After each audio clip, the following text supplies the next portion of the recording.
E o Mecânico Online participou hoje da coletiva de imprensa realizada pela Audi para uma primeira conversa sobre os modelos e-tron GT4 e RS e-tron GT, modelos confirmados para o Brasil ainda este ano. O piloto brasileiro Lucas de Grassi participou intensamente dos testes e desenvolvimentos do modelo. Confira então um resumo da apresentação que fala das tecnologias, dos desenvolvimentos e também do trabalho do design, de como foi elaborado todo o design desse modelo que chega logo logo no mercado brasileiro. Boa tarde a todos que tiraram esse tempo para participar da coletiva com a gente. É um prazer estar aqui e poder contar um pouquinho desse carro. Maravilha, Lucas. Eu queria já então levantar a bola para você e te perguntar como é que foi a sua participação efetiva, tanto no desenvolvimento quanto nos testes do e-tron GT. Você que apareceu aí pilotando esse carro diversas vezes desde o protótipo dele. Esse convite veio direto do novo presidente de marketing da Audi, né, do Henrik, quando ele eles resolveram a programação do anúncio do carro. E esse carro tem algumas tecnologias muito parecidas com o do Fórmula E, né? A gente aprendeu muito, a Audi aprendeu muito no desenvolvimento do sistema híbrido do protótipo de Le Mans, né, no LMP1, que a gente usou o sistema híbrido de 2013 a 2016, e depois de 2015, mais ou menos, até agora, até esse ano, no carro de Fórmula E. Então, teve várias tecnologias que foram desenvolvidas, teve várias tecnologias que foram transferidas da área de motorsport para a área para o carro comercial e vice-versa, né, para a parte de R&D da Audi AG de motorsport. Então foi muito interessante para mim ver esse produto final da Audi, um carro tão forte, tão potente, tão completo, na minha opinião, né? Ele não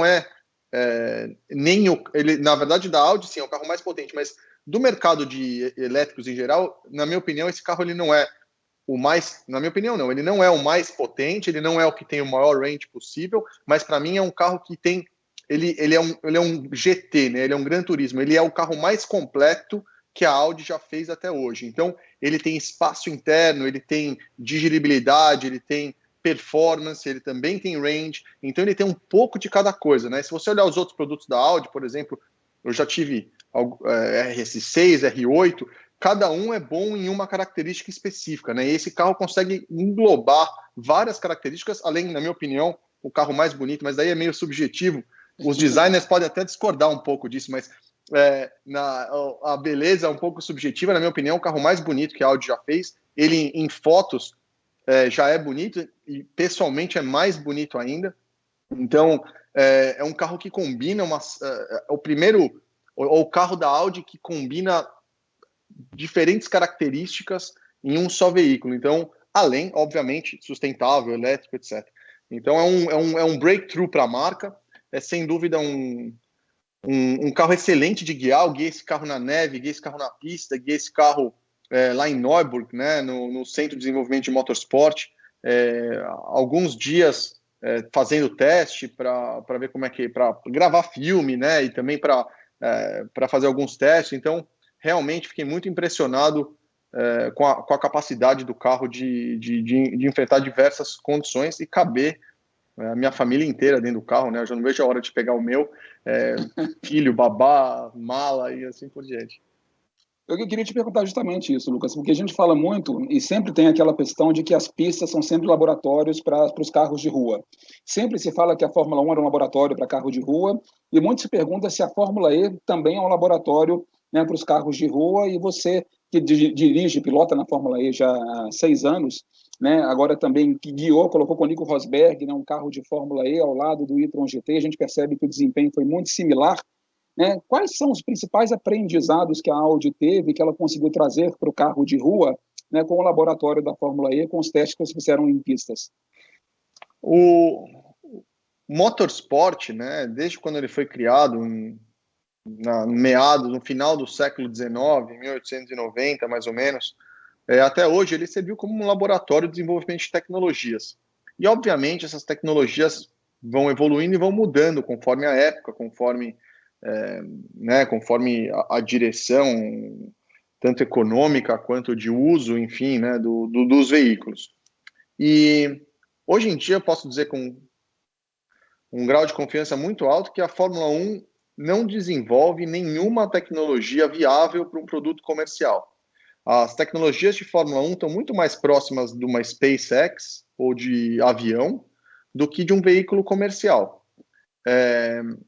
Principalmente pelo fato, né, que todo o futuro dos carros é elétricos, o futuro dos carros são elétricos, e o grande gargalo aí de adoção dos carros elétricos é volume, custo, range, enfim, tem uma série de combinações aí, mas o gargalo é um gargalo tecnológico que está sendo agora cada vez mais conseguido, as empresas conseguiram melhorar isso aí.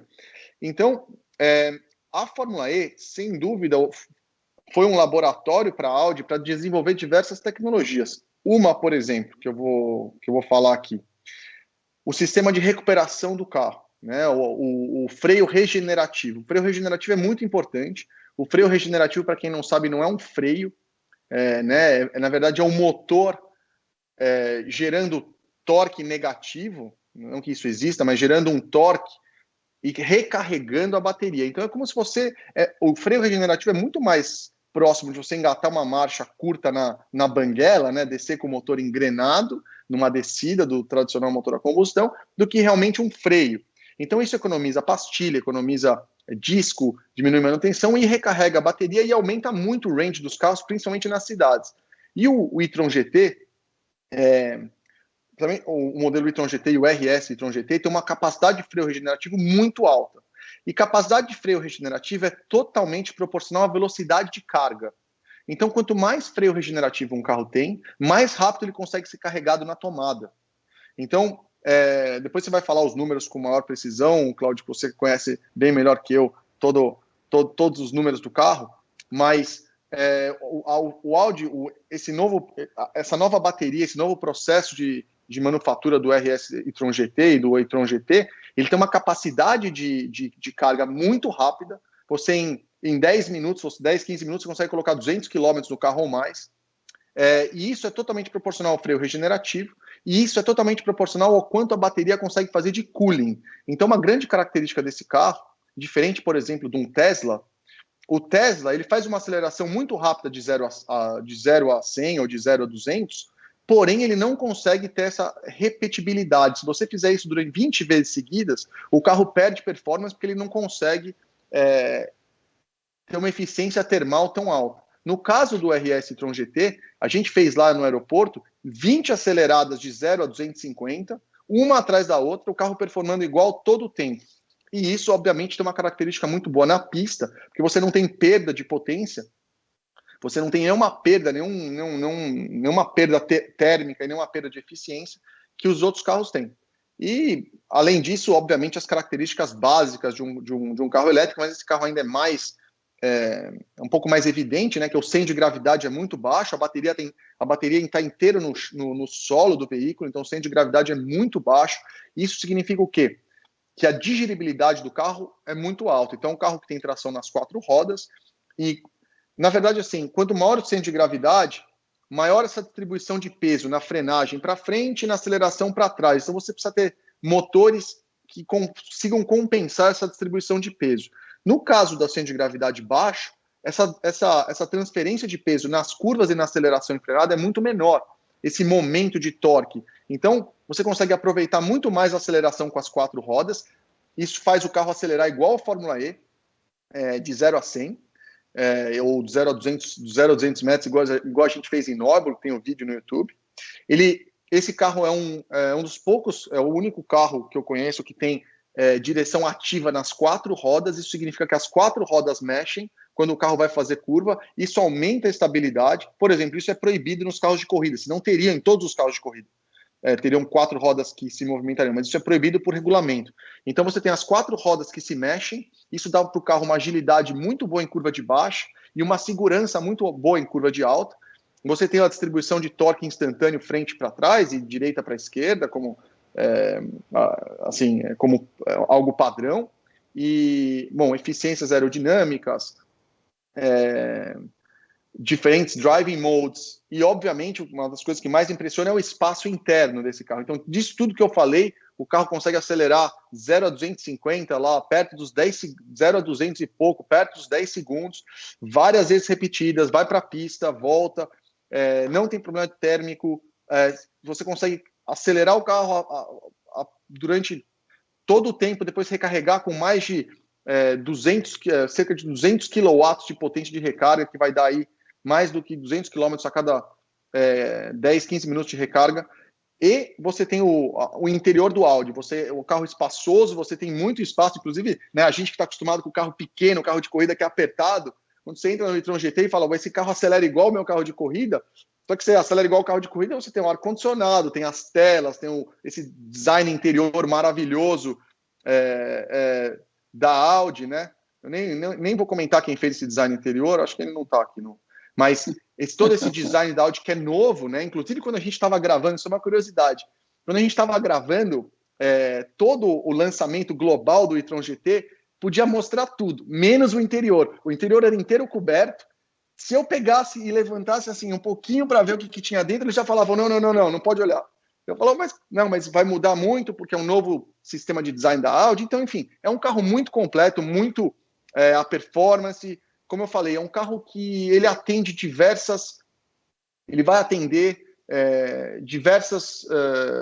ele atende diversas qualidades. Então, diferentes consumidores vão achar características boas nesse carro. Quem quer espaço, quem quer performance, quem quer range, quem quer carga rápida, enfim, ele é um carro, um breakthrough para a Audi.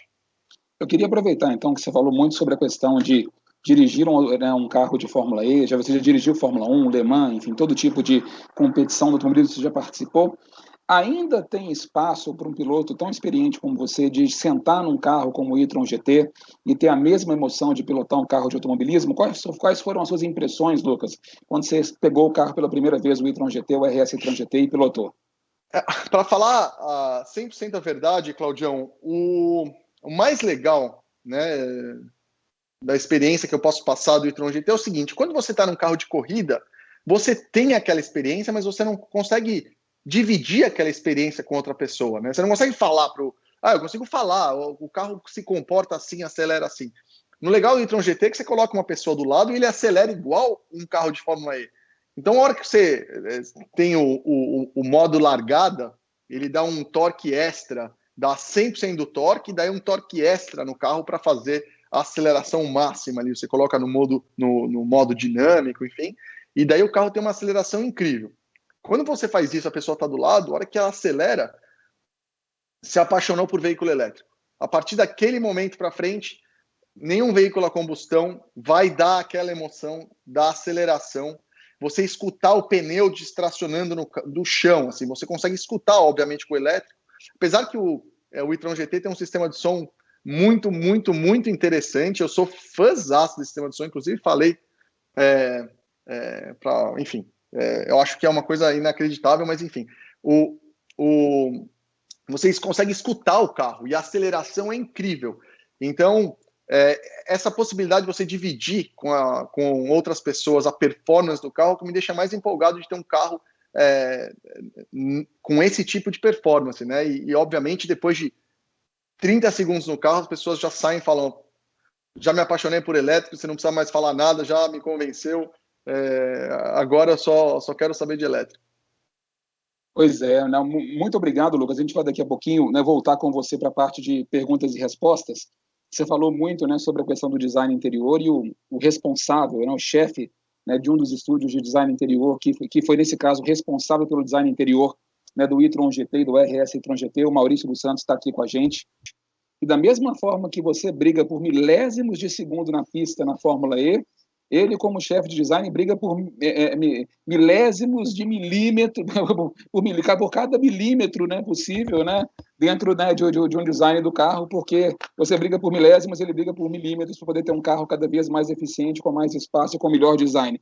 É verdade isso mesmo, Maurício? Obrigado, direto de Ingolstadt também. Lucas em Mônaco e Maurício, direto de Ingolstadt, aqui com a gente. Obrigado pela presença. Boa tarde, Maurício. Obrigado, Lucas. Falou tudo, né? Deixou um pouquinho para mim ainda, um restinho aí das coisas que eu posso contar, mas é exatamente isso. Inclusive, semana passada a gente fez uma apresentação de um outro carro e eu usei a pista de um autódromo para mostrar que o designer ele tem que respeitar, como o piloto de Fórmula E também, no caso o Lucas, ele tem que achar a linha ideal. Então a gente tem o package e a linha do design, ela tem que encontrar aquela linha ideal entre as limitações do package, como o piloto também tem. Ele tem que dar voltas, tentar desenvolver o carro. E todo esse trabalho é muito parecido. A gente tem vários paralelos entre o piloto de Fórmula 1 e o designer. Mas num futuro a gente vai fazer, quem sabe, uma live para colocar tudo isso daí em dia. Vamos em frente. Eu vou mostrar um vídeo para vocês, para explicar um pouquinho do carro, as principais diretrizes do carro em relação ao design. Vou começar agora o vídeo. Vocês me avisem se estão vendo. Dá para ver? Sim. Esse aqui é o Mark Licht, ele é o nosso chefe designer dentro do nosso novo estúdio aqui em Ingolstadt, desenhando o carro. E como a gente já mencionou antes, a gente está usando da melhor forma possível a mobilidade elétrica, as chances da mobilidade elétrica. Quem já andou de um carro elétrico sabe como é isso. Aí vocês estão vendo como a gente começa, e a gente realmente começa assim. Essa ilusão de achar que o designer trabalha muito só com CAD, não é bem assim. A gente começa na mão mesmo e cria esse objeto bem de desejo. A base para um bom design são as proporções do carro. Como vocês veem, a gente criou aqui um ombro bem acentuado nas laterais do carro, com proporções perfeitas, que o e-tron GT, com o CV baixo, como o Lucas já mencionou, a bateria bem baixa, os ombros laterais da Audi, mostrando o Audi 4, que faz parte da história da Audi. A gente criou uma ideia muito boa para mostrar a aerodinâmica e aumentar a autonomia do carro. Criamos ali um tema de design, os detalhes foram feitos que nem uns diamantes, a gente conseguiu lapidar todos os detalhes desse carro. O espaço interno, o Lucas já mencionou, você pode entrar dentro do carro como um Gran Turismo para 4 pessoas, proporções muito baixas, o teto bem acentuado. Quem vê o carro na rua não acredita que dá para entrar lá dentro, de tão baixo que é. E como o Lucas também já mencionou, é o carro que atualmente, dentro do contexto da Audi, esteticamente dizendo, estética é possível realmente avaliar, é o carro mais bonito que o Mark já colocou na rua. Para continuar um pouco a história, eu vou mostrar para vocês agora alguns insights no desenvolvimento de interiores. Esse sketch que vocês estão vendo aqui é de 2017.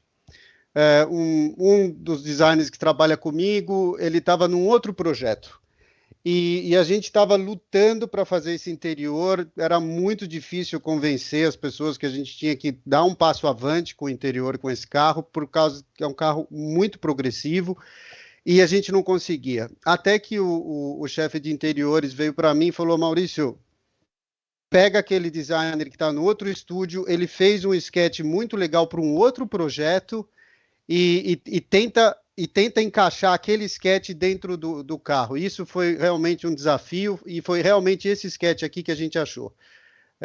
Agora vocês vão ver um pouquinho do desenvolvimento de como foi esse trabalho de interiores, né? A gente começa definindo primeiro o que a gente quer atingir com o interior. A gente quer unir performance com conforto. Como o Lucas já mencionou, esse carro, ele une muito essas coisas. Então, no fundo, é até um paradoxo, né? Você fazer um carro de alta performance e oferecer também espaço interno, conforto e também o approach estético que um GT tem que ter. Então, a gente começou a declinar todos esses termos. A gente vamos fazer um monoposto legal para mostrar bem essa característica interna do carro, que é um carro esporte. Vamos colocar volumes que eles sejam mais leves, porque é um carro que ele tem que ter essa tridimensionalidade muito forte e separar os volumes internos do carro. A gente conseguiu fazer uma largura muito grande no carro, que é esse icon aqui do lado direito, fazer bem largo e entrar com o elemento central do carro nas portas. e aqui o elemento 3D dividindo bem os volumes. E aqui vocês podem ver que os primeiros sketches, eles têm uma distorção do ponto de vista artístico bem forte para enfatizar esse elemento. Aqui vocês olham bem o tema do monoposto, que é essa linha que vai atrás dos instrumentos e cria como se fosse uma arena em volta do interior, como o Lucas também já mencionou. Quando você está dentro do carro, você se sente, do ponto de vista de dirigibilidade, como um piloto, mas você está dentro de um carro extremamente confortável. O espaço interno a gente desenha também, a gente cria ali aquele ambiente onde você se sente confortável, onde você tem um pouco de espaço para levar a sua família, sem perder o aspecto da esportividade. Aqui mais alguns sketches. Às vezes eu também sento um pouquinho para desenhar quando eu tenho tempo. Aqui um outro elemento muito legal que a gente mostra essa questão dos materiais sustentáveis com a madeira, né? Mostrando como que a gente liga a madeira tridimensionalmente com aquele elemento da porta para deixar o carro bem largo, com essa noção de perspectiva bem ao fundo, bem dramático. Alguns detalhes mostrando também a divisão dos elementos, como é que o difusor de ar a gente conseguiu inserir dentro da porta, o painel fica apoiado em cima da porta, foi bem legal esse desenvolvimento aqui. Um cantinho desse aqui demora uns 3, 4 meses para fazer no CAD funcionar, até em série. Esses instrumentos que a gente fez bem divididos e assentados em cima da madeira e essa cúpula que a gente colocou em cima do carro, dividida do carro. Todos os elementos do carro, eles praticamente são um elemento escultural. A funcionalidade com o cup holder. E também a gente decidiu que o carro hoje em dia não vai precisar mais do manche, né, do câmbio, e a gente faz isso tudo com o volante. Por isso, não precisaria mais criar um elemento saindo da superfície. Agora, essa peça aqui vem em todos os carros da Audi, né? Esse aqui é um dos sketches finais. E agradeço a oportunidade de apresentar esse belo trabalho, que foi um dos melhores da minha vida, realmente. O Mecânica Online é um dos principais portais sobre mecânica na internet. Acesse mecanicaonline.com.br e confira outras novidades.